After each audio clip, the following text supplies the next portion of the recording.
Ladies and gentlemen, this is the Right Guys podcast. There is only one day left until the biggest election of our lives. And now your hosts, Josh Hammerling and Max McGuire. Welcome back, Right Guys podcast. My name is Max McGuire here with Mr. Producer Josh Hammerling. Lots to go over today. Hoping I can get you at ease, Josh, because we were preparing about Pennsylvania. We were preparing to get online, and Josh is like, "Oh, I'm feeling down." Why? And you were citing a statistic that is in my column for things to be excited about. I know. I just don't ever like to be in the negative on stuff, right? I know. mean, you see those negative numbers, but it's not as big of a negative as it was before, and I get that. But Pennsylvania is a big, big block of voters and a big old chunk of electoral votes. And I just don't want to see Kamala Harris walk away with that. I mean, that's a big, big, big, big, big chunk. 19. Yeah, I know. Here's the good news. And we can put this up. This is an image that has been making the rounds. I believe this is the most accurate. It's close. It might be a little bit off in terms of how many have been returned since then.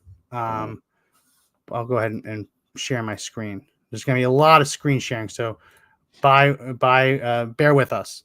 Lots of different tabs. So in 2020, Joe Biden won asterisk. However you want. I'm not gonna. I was on the phone with someone today, and I was like, "Well, that's better than Joe Biden's win in 2020. Like, he didn't really win, so I'm just gonna say the asterisk here, just so we can talk this about data and not have to go into that every single time. 2020, Pennsylvania, Joe Biden eked out victory asterisk by like 80,000 votes. Right? You look at where he was at before Election day, like right now, this day in history, Democrats had banked 1 million more ballots than Republicans. They had a net increase in their quote unquote blue wall in Pennsylvania on Election day in 2020. 1 million more ballots. 1 million more ballots. Tomorrow, they will go into Election day with that blue wall, that firewall, at less than 400,000 ballots.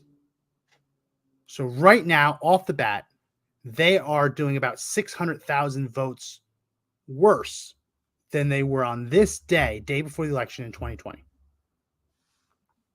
I would love it if some of those swung to the other side. I don't know. I understand what you're getting. At this point, you just need people to get out and vote because, man, it's still a poll. At this point, the polls generally show the same percentage of Republicans are voting for Democrats as Democrats voting for Republicans. So that's a wash. Now is not the time to convince people. I mean, there's the rare undecided person who, after 10 years, has still not formulated an opinion on Donald Trump. That person, probably is not going to. Yeah, but how they've gone a decade without making an opinion on Donald Trump, crazy. But more power to them. They're going to make a decision, and the candidates are going to try and get those votes. But that is really peanuts compared to what's pretty much been baked in for the last arguably 6 months. Because we really haven't seen a ton of movement in the polls. You look at the polls today, they're like, oh, it's a coin flip. What were they saying 6 months ago? Oh, it's a coin flip. So all these pollsters have made so much money. These talking heads have made so much money just to come right back to where they started and saying that, oh, we can't predict who will win. Yeah, can't be wrong. Can't be wrong if you don't predict it. Right. But right now, if I had to pick, if I had to be one of the candidates going into Election day tomorrow, which would I rather be? The answer is 99 times out of 100, very clearly Donald Trump. Yeah. You would rather be Donald Trump going into this Election day tomorrow than Kamala Harris. And that is me saying that in terms of looking at the early vote data, which we're going to go over today, looking at the latest polls, which they are still putting out polls, which shocked me. Usually the final polls would come out like 2 days before the election, Sunday. There are pollsters putting out Sunday polls that had just put out Friday polls showing Trump up. Now, all of a sudden, their polls are showing Trump down. There was no monumental shift in 2 days. These are pollsters who likely didn't like the result of showing Trump winning the Electoral College on Friday, saying, oh, let's see if we can do a real quick poll, see if we can get a different result. Yeah. So I'd rather be Trump today. I would. Rather be Trump today going into tomorrow, hands down. One of the things that kind of shocks me is you're familiar with the Amish. Everybody is. These are folks who, detest technology in every way. For the most part, nobody uses TV, at least they're not supposed to, and stuff like that. And to see the ground support come out of a group for Donald Trump like the Amish kind of blew my mind, especially in parts of Pennsylvania and New York, Ohio. This is where they have traditionally lived. I wonder if we're going to see a big rural turnout. I got a feeling that urban turnout right now is abysmal. Yeah. So rural turnout. It really depends on who you consider to be Amish, right? So the Amish, the ones who don't use electricity or won't use any machine, won't use any machine made after a certain date. Because there are some Amish that will use tractors, but they're not run by computers. They're combustion engines. It really depends on how they feel about different technology. If you're talking about that Amish, which is like, oh, we can't call them because they don't have any electricity or phone lines. There's about 90 some odd thousand of those Amish in Pennsylvania. Half of them are in Lancaster County. But there's a bigger group of Amish in Pennsylvania, which refer themselves as Amish, but aren't as hardcore as that 90,000. Those would be groups like Mennonites. Who, if you looked at them walking down the street, you say, oh, that's Amish. And then you'd see them hop in a car and you'd immediately question yourself, right? They consider themselves to be part of the general Amish community. If there is a wedding or a funeral at the hardcore Amish, they'll go, right? They do business with them, but they're not that hardcore. So that group probably is around 180,000. Last time I looked, it's probably around there. So there's a lot of votes to be had. Absolutely. Obviously, the Amish cannot be captured in telephone or internet polls. No. And they could be a crazy little dark horse in some of these counties, man. I see an organization on that side now. You guys remember the folks that do, they don't even pay attention to the politics that's going. Well, they don't touch the TVs. But they pay attention to the politics, right? I mean, they could be a small microcosm of what affects Pennsylvania's turnout. Yeah. And I hope that's the case, right? Because there were times where there was narrowly 80,000 votes in the last election. Oh, yeah. In some places, right? I mean, turnout's everything. And it could be the craziest little group or big group, whatever you want to say. I got a feeling that they're gonna come out in numbers on this one. If I had to guess, last year there were more Amish who generally supported Trump, but in 2020, more Amish who generally supported Trump but didn't vote than Joe Biden's margin of victory asterisk. There were so, but that it's a hard thing to do. How do you turn out someone who doesn't have internet, who doesn't have a phone line? You can't have the text banks, the phone banks. It's generally hard. Scott Pressler has been in Pennsylvania. He said he's made huge inroads with the Amish community. The way he's been reporting on the ground is they are very pissed off about state and federal regulators going after them for things like raw milk, which is the idea that they just want to be able to drink their milk without pasteurizing it. And so that issue is driving a lot of them towards Trump. Will it be enough? We'll have to see. It's one of those things that every 4 years you see the memes of the Amish are going to save the day.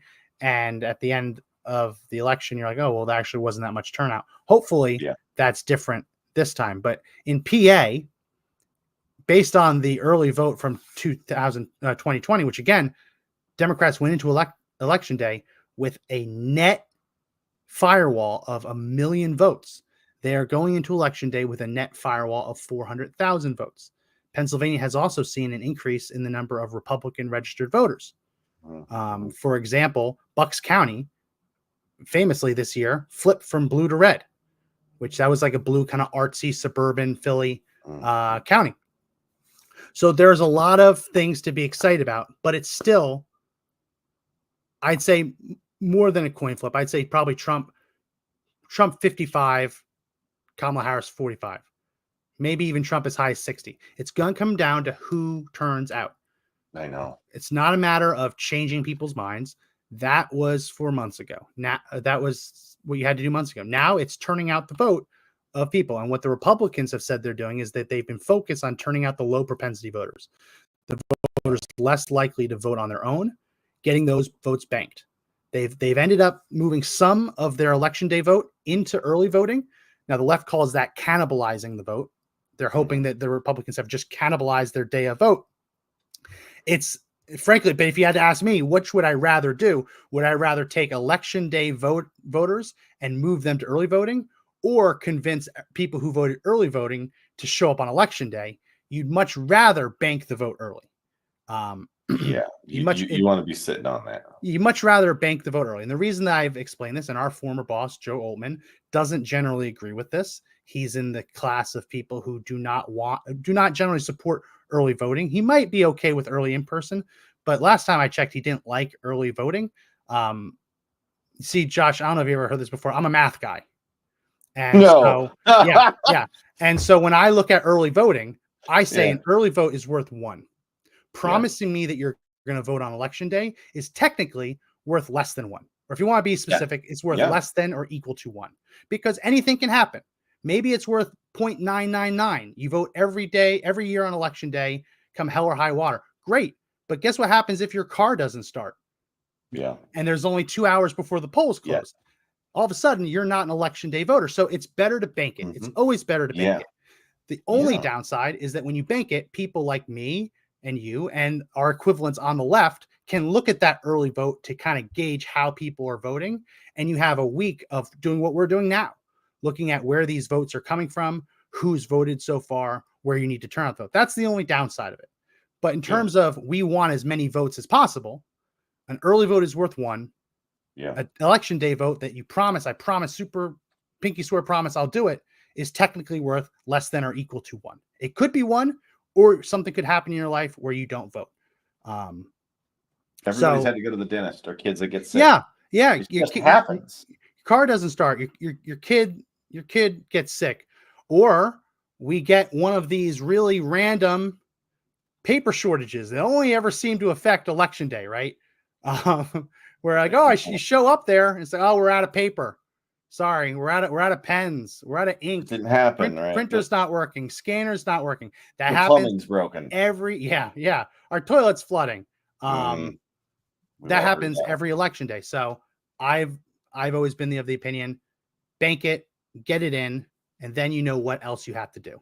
Right. And 74 million people have voted at this point. Like that's half of what's usually the whole turnout, which is an incredible number.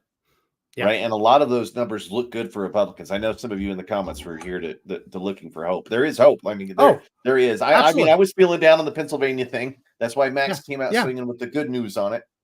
But I'm still looking at some of these states, and I'm thinking to myself, I think he's going to get Wisconsin. I think he's going to win Michigan. I think he's got North Carolina now. I don't know if I said this yet on here, or if I just said it to you. The way I've been describing it, I'm not the first person to describe it, but I've expanded on it a little bit. I saw it and I thought this is brilliant, and I kind of expanded the analogy. This is like a hockey game. It's the third period. Donald Trump is up by 1 goal. Got 60 seconds left in the third period. Kamala Harris just pulled her goalie. What does that mean? She's putting an extra attacker on the ice, which is her spending all of today in Pennsylvania. She's like, I'm going to flood the zone, Pennsylvania. Yeah, could she win the game? Absolutely. She could. But she's also left open an empty net. And what does that allow Donald Trump to do today? It's allowed him to go to North Carolina, which is a must-win. And it's allowed him tonight to go to Grand Rapids, Michigan, which is where he's ended every campaign. He's going to get the final word in Michigan. Yeah. Right? I saw some reporting. Let me see if I can pull it up. I saw some reporting today. Where is it? I'm trolling 538 here, looking at a couple things. So trying to find my bookmarks. Here we go. My bookmarks. Okay. So Target Smart is an organization that's been doing a lot of like predictive analytics of early vote. So in states like Georgia, in states like Arizona and New Mexico, we know we don't know the name of the people who voted, but we know their party affiliation. So in a world where we know that the data basically says Trump gets the same percentage of Republicans as Kamala Harris gets the same percentage as Democrats, it's a wash, 95 to 97, right? It's a wash. The never Trumpers versus the never Kamalas, it's generally a wash if the same numbers show up. So then you're just down to who's going to turn out more voters.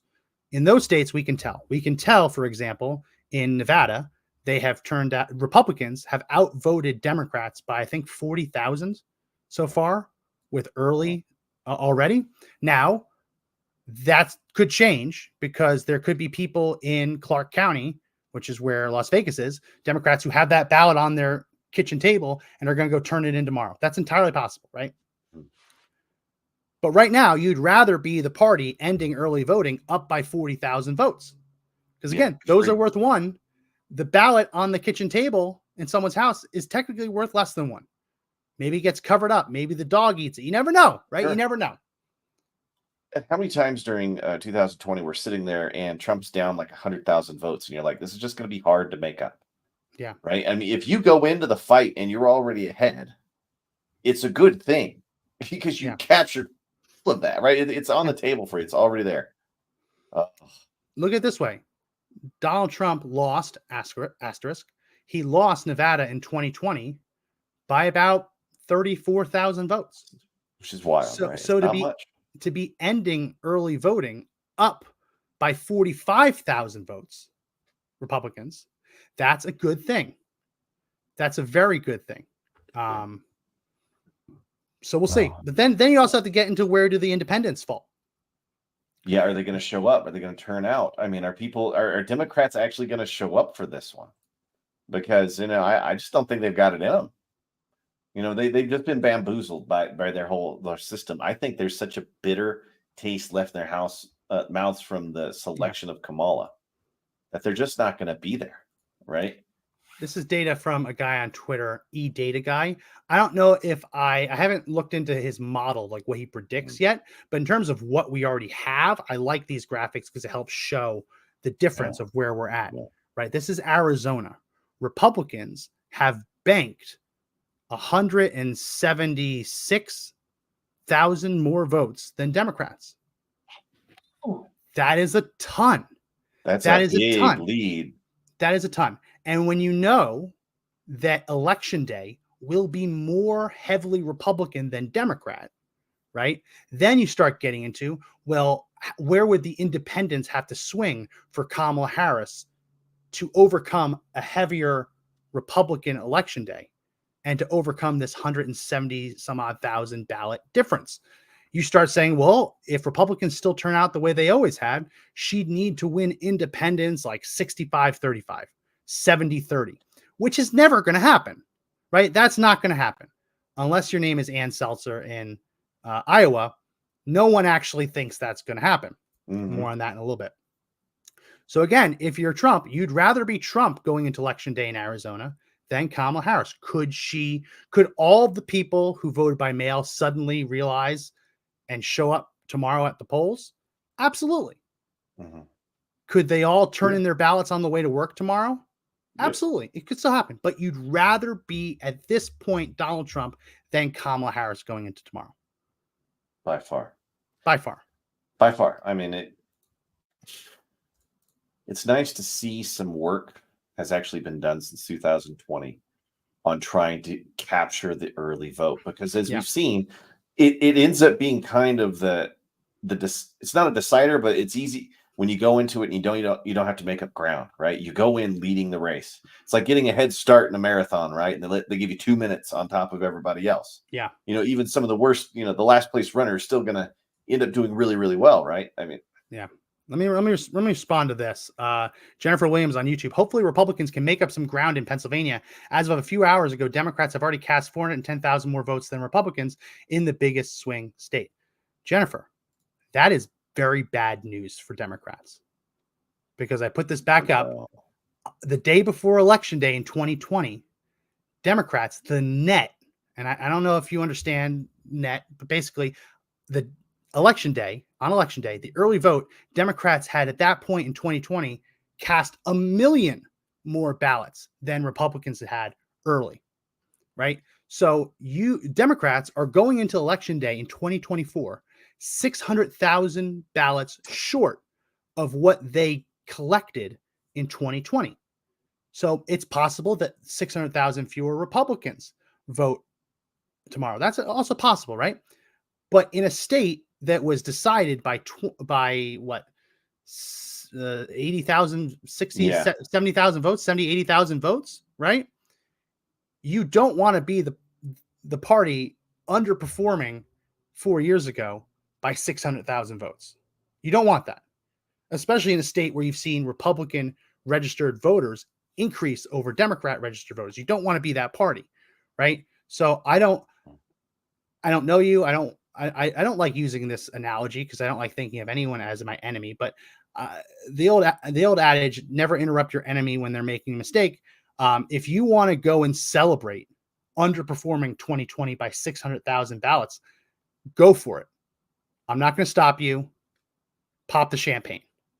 Yeah. But for everyone here in the real world looking at the data and saying, wow, she has a Philadelphia problem, we're going to continue to look at what is actually going on. But thank you for your comment, your emoji filled comment, Jennifer.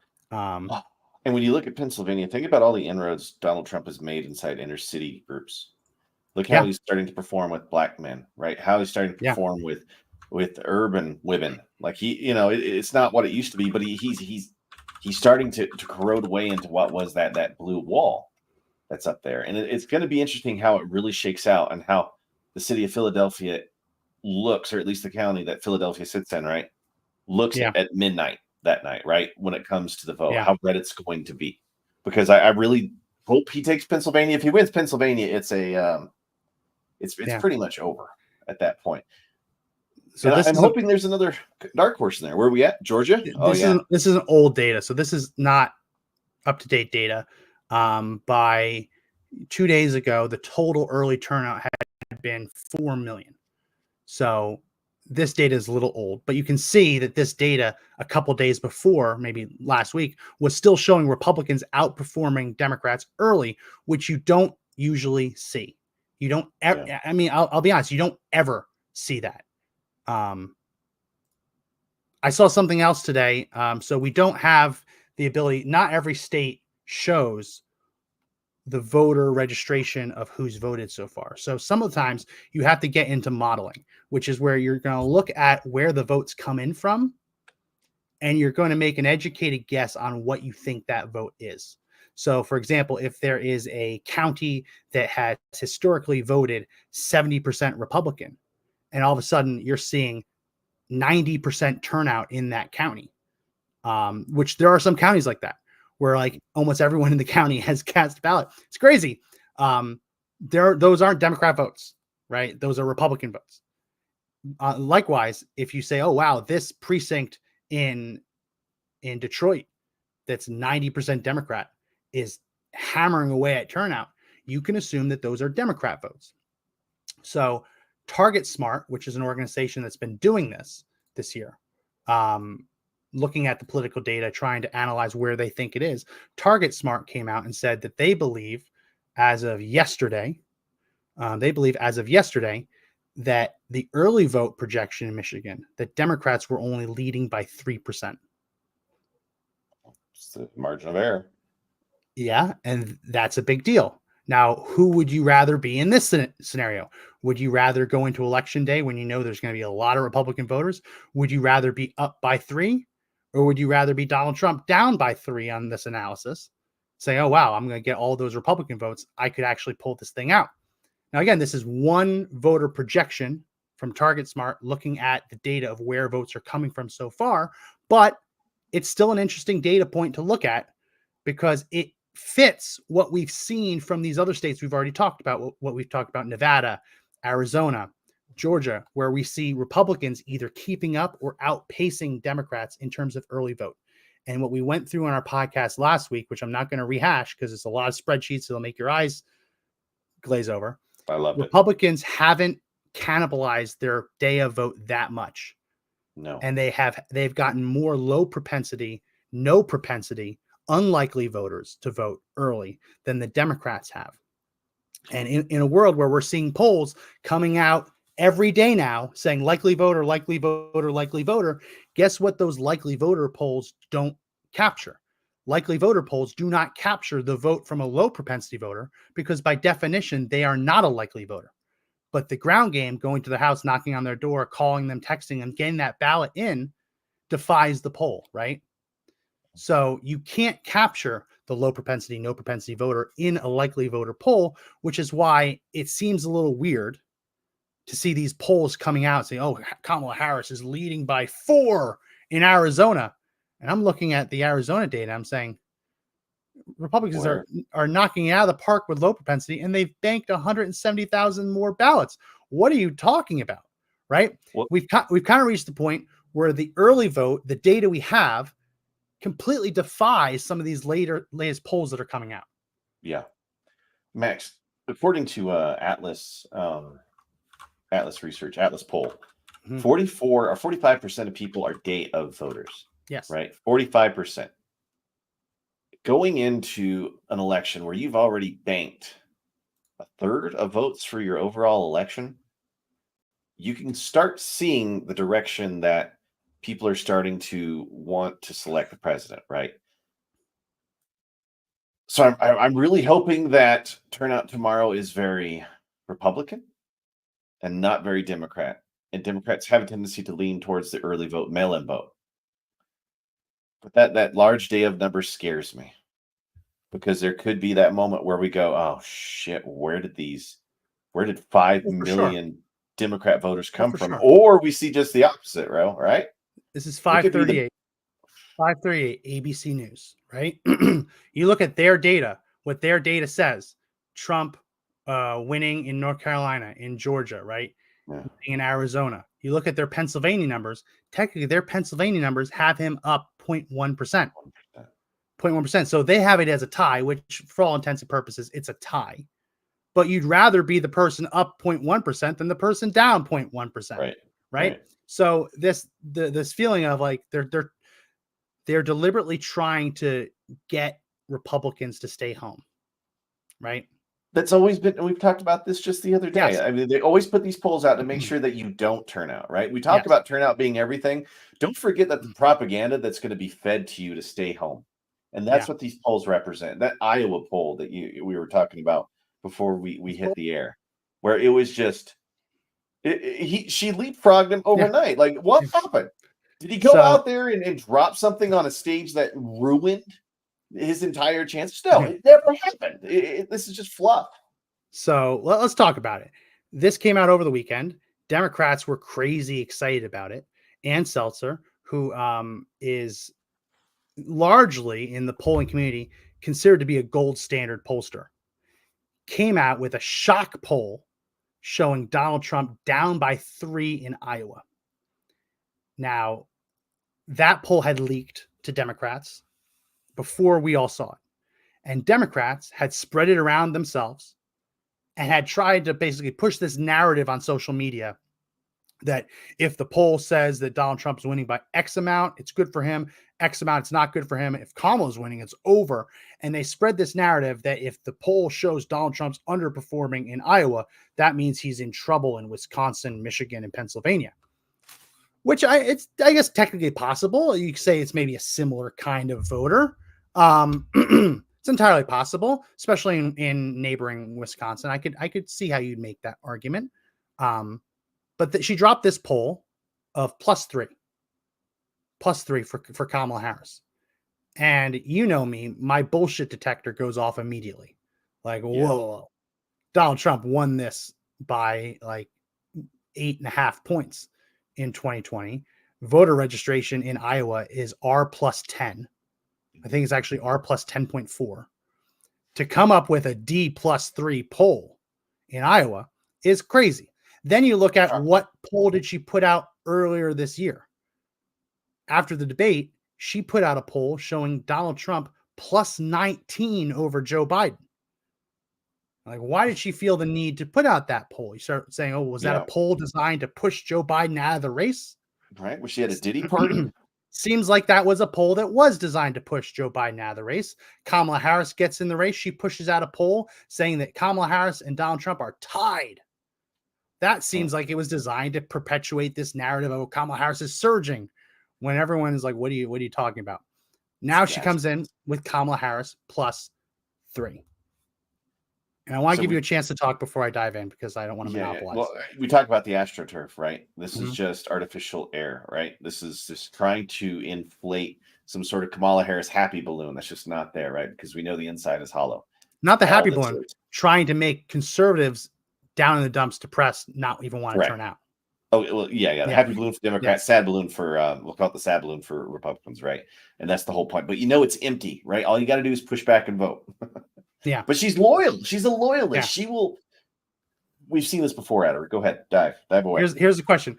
This is Polymarket for Pennsylvania. When do you think the Iowa poll dropped? Looking at this. Can you tell when the Iowa poll dropped? Right where it crisscrosses. Yesterday. right where it crisscrosses.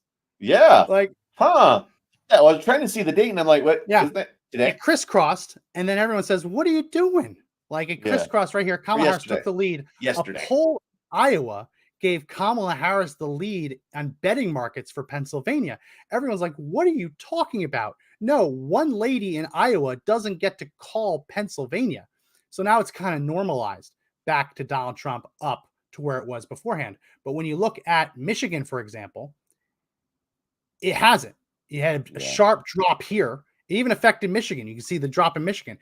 It's normalized a little bit back, but the idea that people sold off their Donald Trump shares in Pennsylvania because of a poll in Iowa is insane.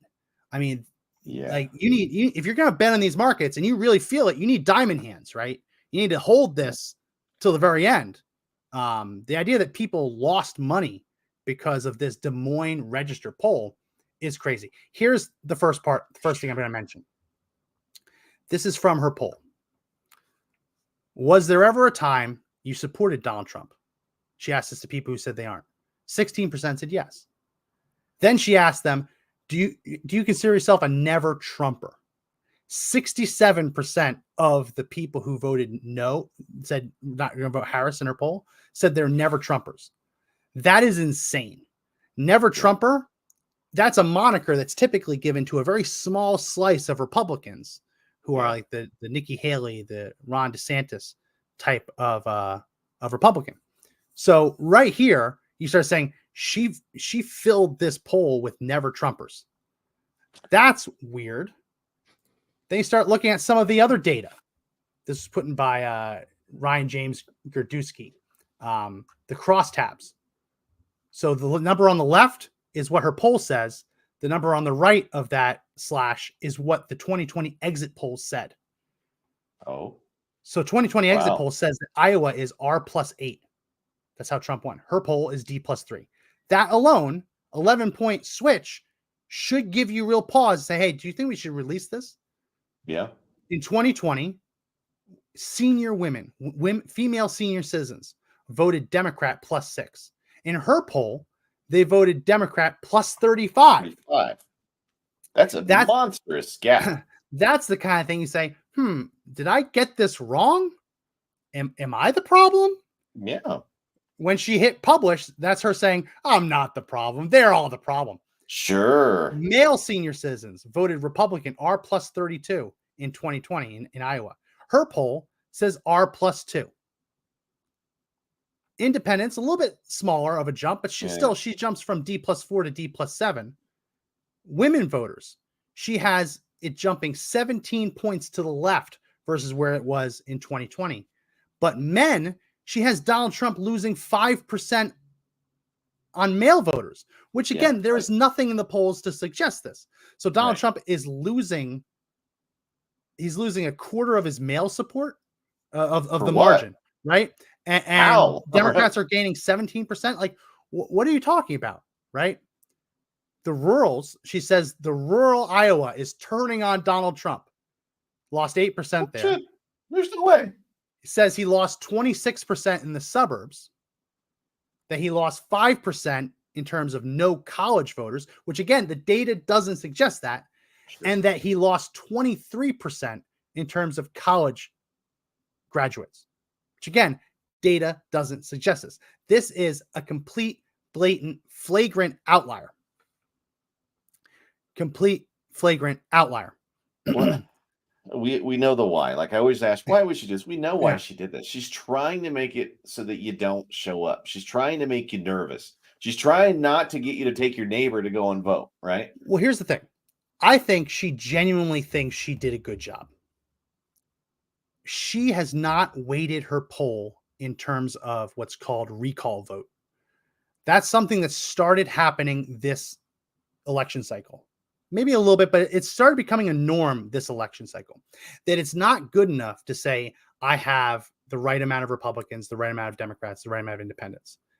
It's not good enough. You have to also weight it to make sure that your sample is close to the same electorate as there was in 2020, right?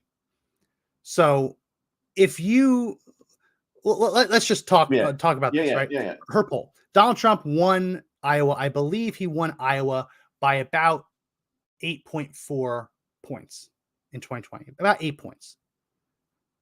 Last time I checked, I've seen it both ways. So her poll, when she asked them, who did you vote for in 2020? If that poll was a representative sample of Iowa, you would have probably seen 8% Republican, right?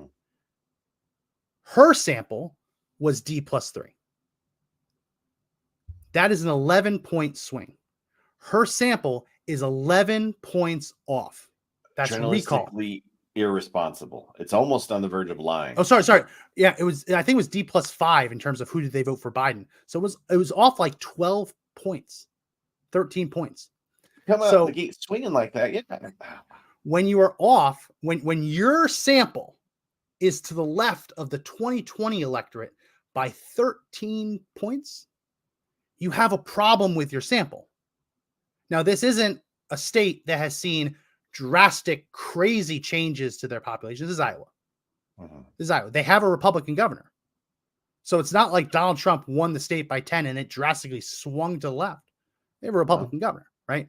So there hasn't been a significant change on the ground. Neither campaign has put money into Iowa. So what she's trying to say is she's claiming that all this is completely organic. That everything just completely fell apart organically without any TV ads, without any digital ads, without any rallies, any circuits on the scene, that people just woke up one day and 30% of female senior citizens said, screw that, I'm going Democrat now. AstroTurf seeds. That's all they're spreading. AstroTurf seeds are not real. Totally designed. Like this is just meant to make sure that you feel bad. If you feel scared. And if she's being this dishonest here, like what about any of her other polls? Like how can you even trust this? Right? Once you start looking at the data, this like why? The way she's done it, she's never really cared about recall vote, right? And that wasn't the way you did it. You just polled people, Republicans, Democrats. You can be sure that Republicans will vote Republican, Democrats will vote Democrat, right? In this age of Trump, where you have Trump voters who only vote when Trump's name is on the ballot and they stay home in the midterms, that's a real type of voter. You can't always capture that voter in just a simple weighting at R's and D's, right? You have to look at the recall vote in order to try and capture that voter. Because otherwise it's just disappeared, right? So she's been relatively accurate. She's missed a few, but she's been relatively accurate, but also the stakes haven't been really high. And she's never predicted a wild, unexplainable swing, right? People could predict Donald Trump flipping Iowa red from Barack Obama. You could look at the actual population and say, okay, that makes sense, right? Saying that Donald Trump just lost 30 points for seniors in Iowa without doing anything to lose seniors in Iowa is an off the wall prediction that it's fine to make, right? But when you're the gold standard pollster and everyone's like, oh, she is always accurate, it makes you wonder if there weren't other motives at play here. Because if I was a pollster and these were the responses I was getting, I'd start saying, did I weight this sample right? Did I weight this sample right? Did I make a mistake? And it could have been like all that's correct, but she goes to the most liberal place that you could pick, right? You could go to a university where you know that the people that you're going to be talking to are already biased in the direction of being Democrat, right? There's so much funny business here. How they're getting their numbers, where they're getting their people. It just makes me curious why they would want to do that the day before the election, right? They're doing this poll on a Sunday, or at least Friday, right? They're getting it out on a Sunday before the election, right? 2 days away. It's only meant to influence, right? This isn't real information. This isn't real data. This is propaganda. I want to play a clip. So I showed you this tweet from Ryan Gerdusky. Seltzer got shown this tweet on Mark Halperin's podcast, and she had to ask, what does the D and the R mean? Let's watch it. Able to put up that tweet? Maybe it's up and I can't see it because I'm on. It's up. All right, Ann, are you able to see that? Yes. Okay. Could you just go through and say what you think about those criticisms? Well, I'm trying. This is in a format that's a little difficult for me to see. What does this D represent and the R represent? D. So again, that is it's a little bit of a weird format of like one side of the slash is her, the other side is 2020. But to say what does D plus mean and R plus mean, and you're the gold standard pollster, that is like, that makes you wonder. She knows what they mean, or she's ignorant to it. Then why is she putting out polls if she has no idea what D and R mean? I don't get it. This is scaring me, Max. It's like she's an operative. I don't understand what the D and R mean. Yeah. D is for Democrat, R is for Republican. Right. Do I need to spell it out? So that is kind of looking at that. You're like, oh wow, this is the gold standard pollster. She is basically confronted on some of these crosstabs and saying, what is your response to people saying it's crazy just to see 30% swings in senior citizens without anything to explain it? What do you think of that? And her answer is, what does the D stand for? What does the R stand for? That I wish I knew when that poll dropped, it was from a pollster that didn't know what D plus and R plus means, right? I wouldn't have been as instantaneously nervous, which then subsided. But in that moment, wouldn't have been as nervous if I had known that she doesn't actually know those basics. No. So we'll see. We'll see. Got to jump through a bit more here before we run out of time. This was a memo put out by the Trump campaign, looking at turnouts. In Arizona, urban turnout is down 385,000 votes compared to 2020. Female turnout's down 170,000 votes. They're basically going through all of this and saying, listen, we would rather be us than them. Yeah. And when you look at every one of these states, there isn't really a single state here where you're like, wow, the Democrats are doing exactly what they need to do in order to win. No, in fact, they're doing just the opposite. These are numbers here that scare you if you are Kamala Harris's campaign right now. You're looking at all these states that you know you can't get to. Trump has almost done three to four rallies to every one apparent that she's done. You can plug. You can't keep up with them. This is why this is this way. Usually, the way this goes is these polls come out, all this data comes out and says, "Okay, send our fast reaction force. Oh man, turnout's down in Arizona. Send them to Arizona." Well, what happens when they say, "Oh, turnout's also down in Georgia. Oh, also Michigan. Oh, also North Carolina. Oh, also Nevada. Oh, also Pennsylvania. Oh, also Wisconsin." When you see that Trump's internals, which I don't have the thing, but just what's been circulating among conservatives, Trump's internals show him down less than 2 in Virginia. Send everyone to Virginia. You can't send everyone everywhere. No, you don't have the resources.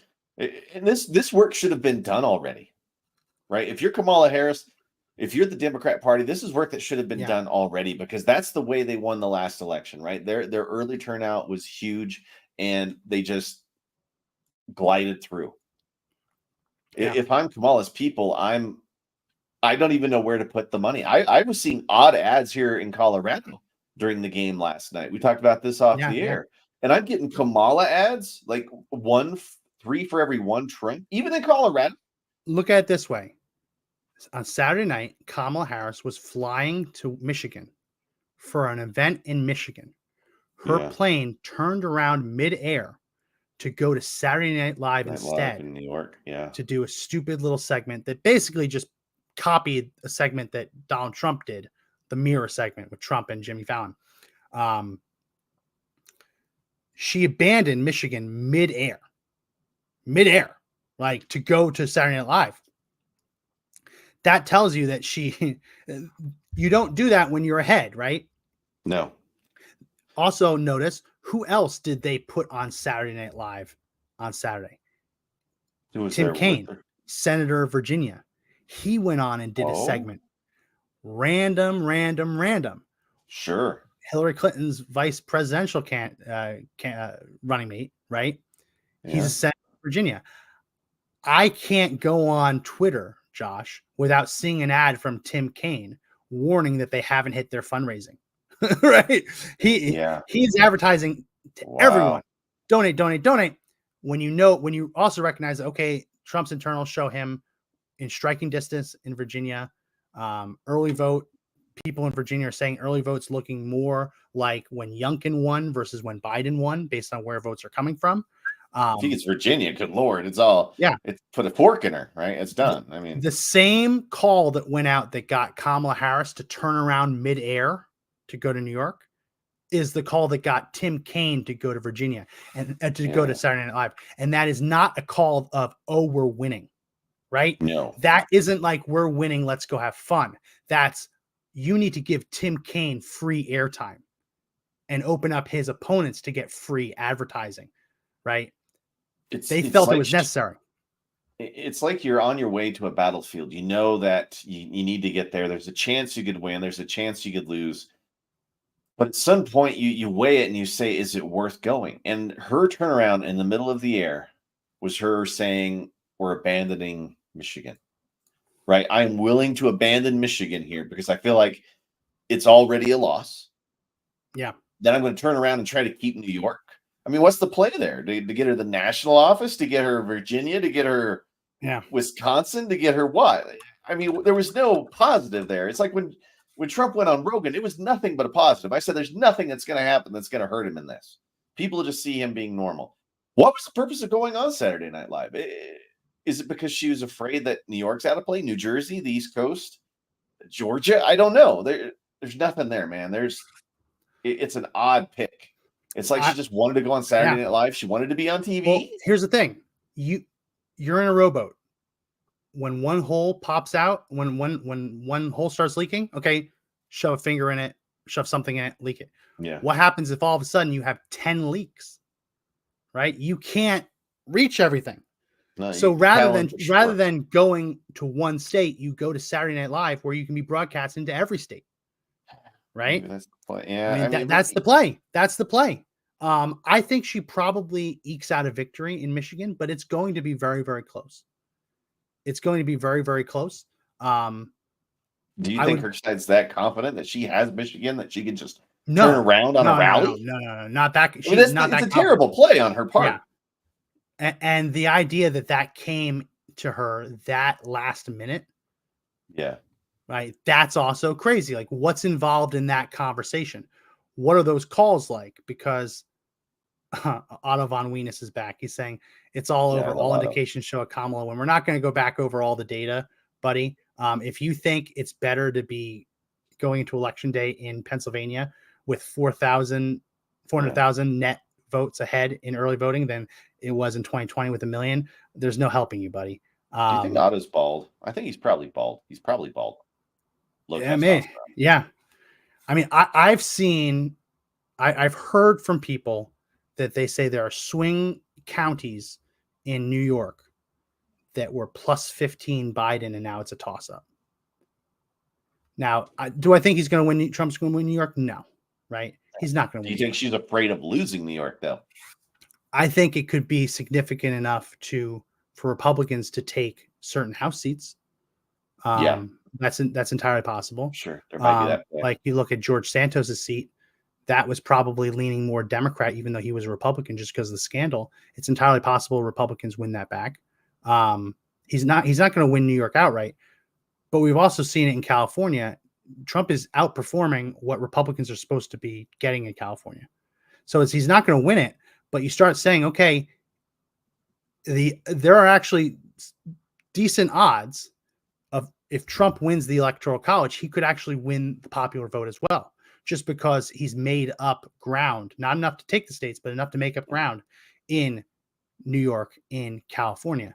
And it's going to have an interesting effect on 2028, because now we're starting to see the real rise of the conservative party, right? If there's been this much groundswell from what Trump has created, this thing probably doesn't end with him, right? I mean, if Republicans are smart, we keep the wave going. You have to.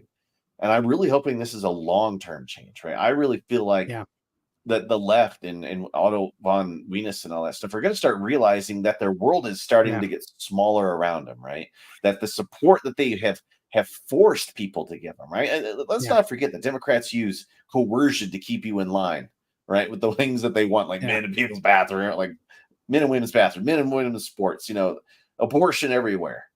Yeah. Like your island's getting smaller and they can feel it. And this is the pinch. And I'm not going to go through it all again for Otto von Wienis, if that is his real name. But what you can see from the data that's been released is that he's like, oh, female turnout. There are 450,000 fewer women voting early in Pennsylvania than there were the day before the election in 2020. Ouch. Female turnout is down in Wisconsin, Pennsylvania, Nevada, North Carolina, Michigan, Georgia, Arizona. Female turnout is down in every single swing state. 6 figures in many of them. That's a scary number, because if I'm Kamala Harris's campaign person, I'm freaking out as to why I couldn't capture the female vote. I've got potentially the first female president of the United States, which I think she'll vote that alone. She'll win the female vote. Absolutely. More women are going to vote for her than Trump. But absolutely. Not the female vote she could get. But the idea that there are so many women flooding the voting booth that it's impossible for men who Donald Trump is getting by double digits, for men to respond. Women, as of right now, as a percentage, are a smaller percentage of the electorate than they were in 2020. That could still change. Of course, it could still change. Tomorrow it could just blow our minds, right? It's also rather shocking. Like you never want to assume that just because of the genitalia someone has that you know exactly who they're going to vote for. Right. Because you can look at the coverage from Trump's rally today. They are making a very, very specific claim. They are trying to put a very obvious image out there, which is Trump with all women behind him holding women for Trump. So those aren't all actors. They're not extras. That's not CGI. These are real people, Otto. So these are also many of them people who have voted early. Yeah. So there are such thing as Republican women. Donald Trump just had a rally the other day where the entire women's swim team from, I believe it was Roanoke, college swim team Roanoke, endorsed him. Yeah. He was in, I believe it was Nevada. He got one of the university's girls volleyball team, if I had that right. So yes, Kamala Harris will get a larger share of women voters than Donald Trump, but it's not like it's like 90, 10, 80, 20, 70, 30. There are a lot of Republican female voters who are voting. Now, men make up a larger share of Trump's electorate. That's fine. But if 10 women show up to the polls, you don't get to just assume that 9 of them voted for Kamala Harris. Kamala Harris, yeah. Max, you're a liar and more than a parent. No, there's no lie. There's no lie. Yeah. I'm going through hard data. But listen, Listen, you know what I really want to say here. If Kamala Harris wins, I'm going to obviously be very down in the dumps because she's terrible and she doesn't deserve it.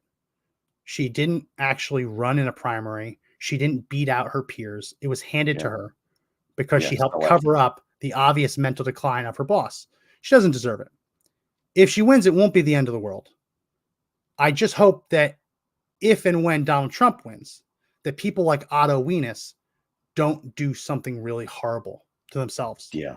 After Donald Trump won in 2016, there was a drastic uptick in Google searches for how to commit suicide.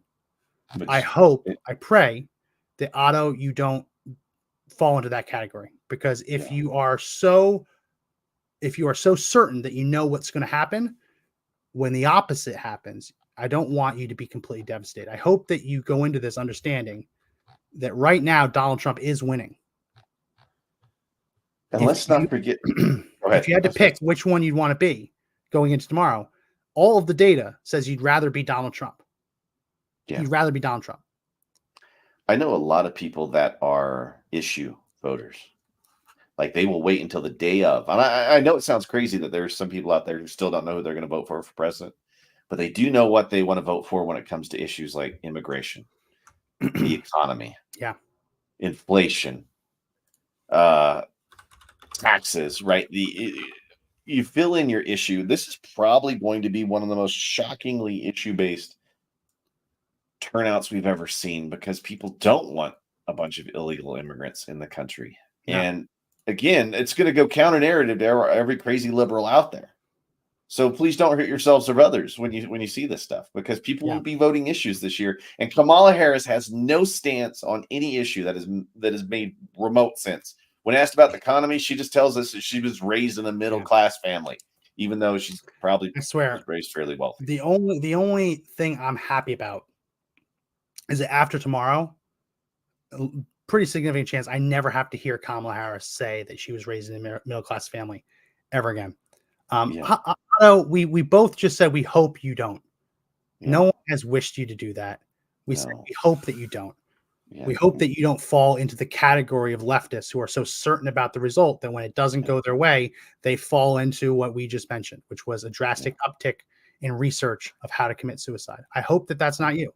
I hope that's not anyone. I'll pray for it. It's crazy. It's crazy to have a political result you don't like, and that's what people go towards. Crazy. Hope it's not you.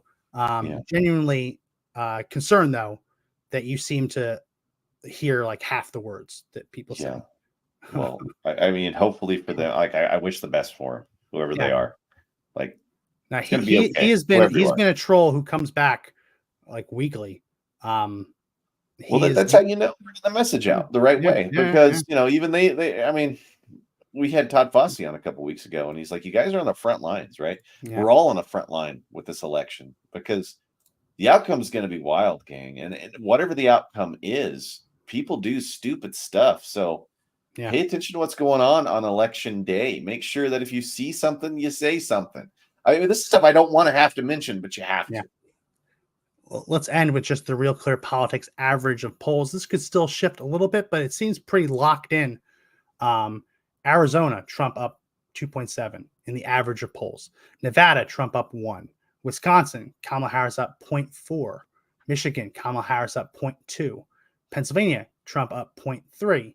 North Carolina, Trump up 1.5. Georgia, Trump up 1.7. Wow. You look at these, and you would obviously rather be Trump.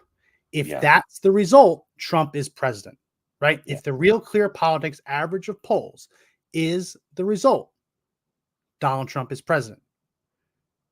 Kamala Harris becomes president if this is wrong. Now, we've done this before. I just want to go through it real quick. Let's look at, for example, Pennsylvania. Donald Trump is up by 0.3. On this day in history, Joe Biden led the Real Clear Politics average of polls by 2.6. Hillary Clinton led by 2.1. As we saw on election day, that 0.5 mattered. Sure did. Being up 2.6 was enough for him to win, asterisk. Going into election day, with Donald Trump leading the Real Clear average of polls, Real Clear Politics average of polls by 0.3, is better than going in against Clinton down 2.1. Like the thing that people I don't think have wrapped their heads around is these numbers for Trump are the best day before the election numbers he's ever had. Ever. And he's already won the presidency once. So, go ahead. In 2016, people were afraid to say they were voting for Trump. There was such a syndrome out there going after him that nobody wanted to admit it. That's why they all screwed up so bad in the polls. No one wanted to admit it. Now people are no longer afraid to say that they're Trump people. It's a badge of honor. The man has bled for our country. Yeah. Standing on a stage. That's all I had to say there, man. I forgot I was going with that, but continue. Well, so here's what came out from the New York Times. New York Times Siena poll came out this weekend, and they made an admission that we knew they should have probably made, but let me put it on the screen. Here we go. So they said across these final polls, white Democrats were 16% likelier to respond than white Republicans. That's a larger disparity than our earlier polls this year, but it's not much better than our final polls in 2020, even with the pandemic over. It raises the possibility that the polls could underestimate Mr. Trump yet again. Okay. So something that the New York Times was seeing is that white Republicans, all of a sudden in the past month or so, have stopped responding to polls. Yeah. Now, that's a problem that's always happened with Trump. And the question is, why wouldn't someone want to say they're a Trump voter? I don't know. Maybe it's because the Democrats and the entire media establishment has spent the last 2 weeks saying that anyone who goes to a Trump rally supports Trump is a Nazi. Yeah. If the narrative floating around is if you support Trump, you're a Nazi, and a stranger calls up and says, hey, who are you voting for? Are you going to say the thing that will make you look like a Nazi? There are a lot of people who are very content with pulling the lever for Trump and never telling anyone about it. Yeah. When you turn people into boogeymen, they don't want to tell you who they're voting for. Yeah, no. And we live in a world now where Democrats have turned every conservative, every nun out there, anybody who doesn't believe in abortion, right? Yeah. They turn them into boogeymen. So do you really think they're going to answer the question, are you voting for Trump? No. They're just going to silently vote. And I know Leadish 56 was just in. He was worried. We talked about this before. Don't worry about it, Leadish. We don't think it's going to affect the vote coming out tomorrow. We banked a bunch already, but get out there. If you know people that haven't voted yet, still get them out there. The ultimate question that he's basically asking is it actually worse for Republicans to turn out early? And I've argued all along, no, because banking a vote is better than hoping that they turn out at a later date. It's worth more. It's worth one, whereas a poll you hope comes in later is technically worth less than one. In terms of who would you rather be? Would you rather be the Republicans who have election day voters voting early, or the Democrats who have to somehow convince their historic early voters to vote on only one day? You'd rather be the Republicans. It's much harder to be Democrats and say, hey, I know you always voted when it was convenient, but now you have to come in this 12-hour window, right? That's a harder thing to pull off versus Republicans saying, oh, okay, you voted early. Okay, it's one vote. We'll take it. Good job. We'll take it. Yeah. And what we've seen in the data from where we've been able to analyze it is that Republicans are, it's not all of them aren't low propensity. Low propensity means they're unlikely to vote on their own if they weren't basically harvested. But many are low propensity voters. And the data I've looked at from last week, Republicans were doing a better job of turning out low propensity voters than Democrats, meaning that the Republicans were doing a better job early of banking people who weren't going to otherwise vote than Democrats. And I've seen the data. Let me see if I can find it. They put out data. I think it was New York Times. Trump poll 2020, 2022, never. They put out data showing who was voting for what, right? And what they found was that Kamala Harris was winning the early vote. Here we go. Open that image. Is that right? Here we go. Sorry. Lot of moving parts. This is from the New York Times. Same poll I was just talking about. In terms of voting history, the people who voted in the primaries in 2022 and 2024 are leaning towards Harris. This is New York Times. This isn't some far right thing. New York Times found that the people who voted in 2020 midterms but don't generally vote in primaries, that's even Steven. People who only voted in the 2020 election, haven't voted since, are going Trump plus 12. And the people who have no voting history at all, haven't voted, are going Trump plus 19. Wow, there are people that registered to vote just to vote Trump, is what that tells me. Yes. So there are people who only vote for Trump. And you know what? Next election, when Trump's not on the ballot, they might not be Republican voters, and that's fine.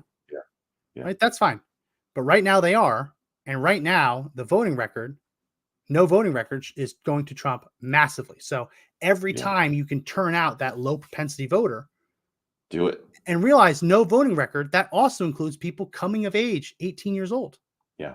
Which is what we're told is Kamala Harris's bread and butter, where she has the biggest net difference between her and Trump.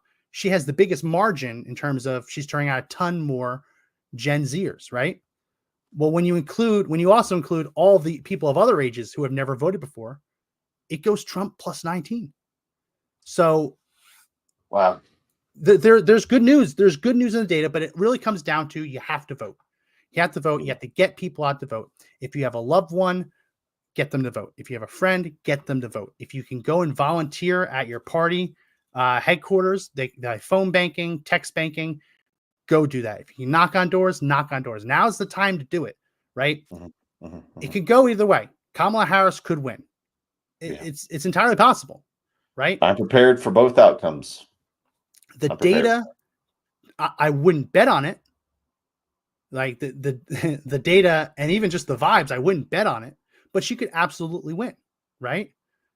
These polls have 95% confidence intervals, which means they say we ran this poll and 95% of the time we're going to get this answer. Well, there's also that 5% of the time of woohoo, crazy. Oops. Yep. Right? Where it could be anything. It could be anything. So, and then there's the margin of error. So it's definitely possible that she wins. The polls are very, very close. You can't look at the polls and say, I know for certain how this is going to go. You can't. But in terms of who would you rather be, you'd rather be Trump. So he's done everything he has to do. Now it's time for us to do everything we have to do. That means voting. That means volunteering tomorrow with if there's door knocking available, if there's phone banking, text banking. A lot of this can be done at home. The Trump 47 app, I forget what it's actually called, Trump Force 47. That's an app. You can download it. You can text people, hey, have you turned in your ballot? Have you turned in your ballot? And then you can report it and get it all done. So I highly recommend that people take those opportunities available to them. And in terms of has Trump cannibalized the early vote, there was another graphic. I can't find it similar to this one, but showing early voting versus day of voting. Polls are still showing that Trump voters massively outnumber Democrats in terms of election day voting. So it's not the situation where he had the early vote for Republicans has so cannibalized the day of vote that Democrats are now going to exceed Republicans in day of turnout. There's no reason to think that. Some election day voters have voted early. I did. Usually I vote on election day. I voted early just to make sure I have tomorrow completely off. And as a programming note, we'll probably do a little something tomorrow night. We haven't decided on a time. We'll put it out there on. I haven't decided on a time. I don't want it to be like an all night stream, but I also think that if we start, it's going to be really hard to stop. Yeah. That'll be the thing. Because once you start going and then, but we'll probably have some guests on. We'll have some folks kind of have some guests, probably tomorrow in the evening. My guess would probably be 5 or 6 Eastern. Maybe we stay on after the first states get called. I mean, I would love for the clock to strike 7 or 8 p.m. polls close in North Carolina and decision desk, it's decided for Trump. That would be great, right? I don't think that's going to happen. No. But we could definitely try and stay on for a little bit. Just the risk is once you start, it's very hard to say, okay, guys, undecided, we're going now. I kind of want to go to bed. So we'll talk about that tomorrow and see what we think we should do. But join us, hang out, share with your friends, tell everyone we'll be on. Yeah. When we are there, make sure you're there with us. We'll be answering questions in the conversation, and it'll just be a lot of fun, but scary at the same time. We'll see what happens. Atlas Intel, who is the most accurate pollster from 2020. It's true. Most accurate pollster from 2020. I believe this is their last poll showing Donald Trump up everywhere. So the most accurate pollster from 2020 has Trump winning every swing state. I think that's a little bullish, but it's certainly possible, right? Here is Rasmussen. Rasmussen definitely has a Republican tilt to it, but Rasmussen has Trump winning everywhere except for Michigan. That's just interesting. I'm missing one. Let me grab the other one. I thought I grabbed that one already. Trafalgar. Trafalgar is the one I missed. Here we go. Here's Trafalgar. Trafalgar has Trump everywhere except Nevada, which is different. That is another. Trafalgar is definitely right-leaning, but that doesn't mean you discredit this completely. No, that's their poll they got, and that's what they're sharing, right? Yeah. And it's John Ralston is largely considered the gold standard. So if Ann Seltzer is the gold standard of Iowa, John Ralston is the gold standard of Nevada. And he has been freaking out over the early vote numbers that showed Republicans up by, I think, 40 or 50,000 votes after early voting. He put out a prediction today, which is the wussiest prediction I think I've ever seen. He has Kamala Harris winning by 0.3%. That is not a prediction you can make. No one can actually say, I know what the outcome is going to be, 0.3%. Josh, that comes out to 4,000 votes. I know. And it's so 50-50, it's not even funny, right? And he's just putting it in the article. And if it does come down to being a 0.3% difference and he gets it right, then all that does is, it'll just make it look good on paper, right? It's just a guess. He's trying to hedge. He's basically saying, if Donald Trump wins, hey, you know what? I said it was a toss-up. If Kamala Harris wins by that, he's exactly right.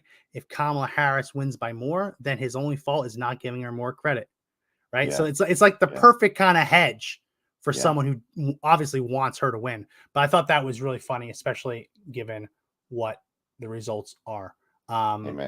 Last bit before we end, this is my map.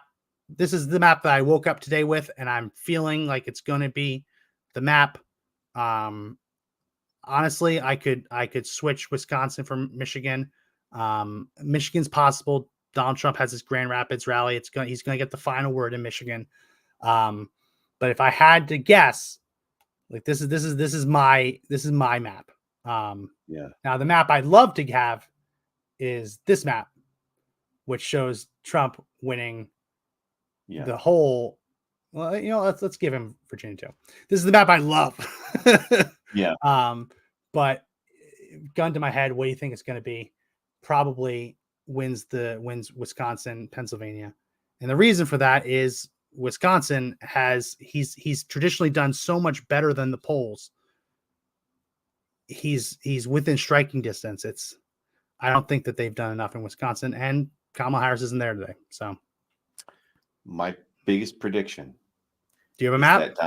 I do. I mean, I can bring that up real quick. Yeah, put up. I'll show those up there because we've been. I think this is what I think will happen. It's going to be close. It's 287. I think he does get Minnesota, Wisconsin, Michigan. I don't want that to happen. He does pull off Pennsylvania. You opened the extra. You went into the tilt. So usually you have usually it's three colors. It's dark red, medium red, light red, and you opened up the tilt, which adds an extra color. Oh my gosh, I don't even know. You see it? No. On the tilt. Yeah, I see that. That's like a John Ralston. Like I predict he's going to win by 0.3%. That's what the tilt's for. It's basically a toss up. This is what I think is going to happen. This is what I want. I want to share that one. It shows that my wild horse in all of this, man, I can barely see it. I got to get glasses as I get older here. I see New Jersey. No, Donald Trump. It's going to go. I'm hoping for it. Too much blue. That's what I want. But that would be 326 electoral votes. I still see Kamala probably getting 212 in that one. But there's some indicators in New Jersey that it might be close. I really do. I think it's going to be close. I think there's going to be more people that vote Republican in New York and California than they've ever seen before. It's going to worry a lot of people. Yeah. I think there's a big shift away from the Democrat Party. Not that the Republicans did a better job on a lot of stuff.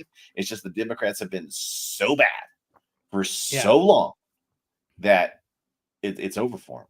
Just really is. Like they're party in decline. The last map I'm going to show is a map that I think would be hilarious. Would be if Donald Trump takes New Hampshire and then wins the Sun Belt, he's president. Did you imagine? Like, president. It's still 270 to win, right? And it's tight. So he could lose if he took New Hampshire, which is no guarantee. I mean, I think he probably loses New Hampshire, but it would be very funny. It would be very, very funny if he won the presidency by going to a state that no one actually campaigned in. I know, right? I mean, right? Yeah. Or he doesn't get that one Nebraska vote, right? Yeah. That would be fun too. New Hampshire, let's have New Hampshire go back blue, but then Nebraska he comes up one short, or two short. I don't think he's going to win this one, but if he wins that, then it's tied. Then it goes to the Republican control House of Representatives. They pick the president. Could you imagine? Yeah. But here's the last thing I'll say on this. He's at a position where he doesn't win the presidency by sweeping the Sun Belt because the Census Bureau messed up the 2020 census. Oh. They objectively admit that they undercounted in certain states. So Democrats should have lost at least one more electoral vote in one of their reliably blue states. Yeah. And Republicans should have gotten one more. If the census was done properly, based on what the Census Bureau says should have happened, Donald Trump would have been able to win the presidency without having to touch the blue wall. Wow. So a bad census that didn't count people that should have counted has led to this situation now where Donald Trump can technically lose by 2 electoral college votes because of a stupid district in Nebraska that goes blue. Wow. Could happen. So we'll see. Quite possibly. So just real quick. Yeah. Mandy wanted to mention, have you guys seen the Trump's closing ad so far? So good with Mandy's a longtime listener. Every time she chimes in, I want to make sure I get her out there because she's really cool. I have not, but I think I saw that one. Say it's a tearjerker. I think I saw that one. Like, wow. It says you have to fight. Is that the one that has the Joe Biden garbage at the end of it? I'm not sure. I saw one ad which I was shocked. It was 1 minute and 7 seconds. I was like, why would you make a 1 minute and 7 second ad? And I was shocked to see it on television. They paid for 1 minute and 7 seconds, which is a random amount of time when usually it's 15, it's 30, real expensive. 60. Yeah, I've seen that. I've seen a bunch of it. Good ads. Campaign's basically over. It's got a couple rallies tonight, but the campaign's over. It's on our hands now. If you haven't voted yet, vote. If you have family or friends living in these swing states, be the thorn in their side. Make sure they vote. Make sure they get their friends to vote. If you have the opportunity to volunteer, phone banking, text banking, do that. This is it. Yeah. I'm nervous. I'm nervous too. I think you'll win, but she can still win. Yeah. She can still win. And what indictment of this country that someone can be swept into the nomination, who never received a single primary vote after covering up the mental decline of her boss, the president of the United States, swept in and be in a position where she can win the presidency. I said this before, I'll say it again. If she wins this, you will never again have a democratically elected Democrat candidate. Ever. You will have what the elites want. And there might be some situations where what the elites want match what the voters want. That's fine. But it won't be the vote that makes them the nominee. It will be the elites. So we'll see. And your vote won't matter anymore. Yeah. So get out there and make sure that it does. Get out there and vote. That's it for this edition of the podcast. If you like it, subscribe, like, comment, share, follow, subscribe. We're on Rumble, we're on YouTube, we're on X. We'll be going live on Election Day tomorrow, so stay tuned for that. Not sure the exact time, but we will have some guests hopping on talking to us. If you like, we also have an audio podcast. Make this as audio friendly as possible. That's on Spotify, Pandora, Apple Podcasts, iHeartRadio, TuneIn, Podbean, Audible, all great places. Find it, subscribe, and it'll auto download. That's it for this edition. My name is Max McGuire. I'm Josh Hammerling. Remember, the fight to take back our country is not over yet, but the only way we win is if we all stand up and fight together one more day. We'll see.